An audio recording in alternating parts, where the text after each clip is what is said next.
Peristiwa tragis di mana seorang anak meracuni ayah, ibu, dan kakaknya hingga meninggal dunia gemparkan warga Jalan Sudiro, Desa Prajenan, Kabupaten Magelang, Jawa Tengah, Senin 28 November. Sekeluarga tersebut adalah Abbas Ashar, ayahnya Heri Riani, ibu, dan Dea Khairunisa sebagai anak pertama. Mereka tewas diracun oleh anak kedua alias anak bontot mereka sendiri, yakni Dio, berumur 22 tahun. Dio kepada polisi mengakui bahwa dirinya lah yang meracuni ayah, ibu, dan kakak kandungnya. Anehnya, Diolah orang yang pertama memberitahu asisten rumah tangga keluarga, Sartina, bahwa ayah, ibu, dan kakaknya tergeletak tak sadarkan diri di rumah. Hal ini diutarakan oleh Sartina yang mengetahui peristiwa itu setelah ditelepon oleh Dio. Sartina mengatakan ketika dia datang ke rumah atau tempat kejadian perkara, ketiga korban sudah tergeletak di kamar mandi.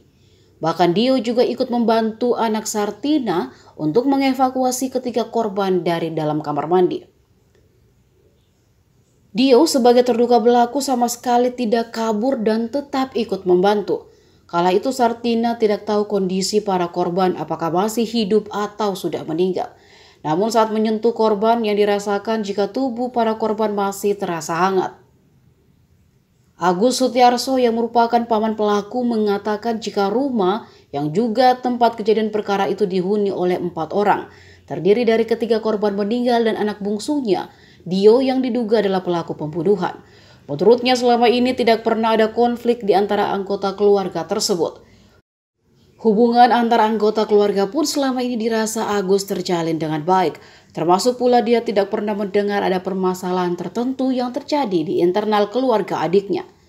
Sebelum dilarikan ke rumah sakit, Agus sempat membalurkan minyak kayu putih kepada adiknya sendiri, yakni Heri Riani.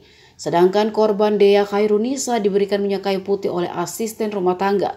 Dan korban Abbas Ashar diberikan minyak kayu putih oleh anak keduanya, yakni Dio, yang juga sebagai pelaku.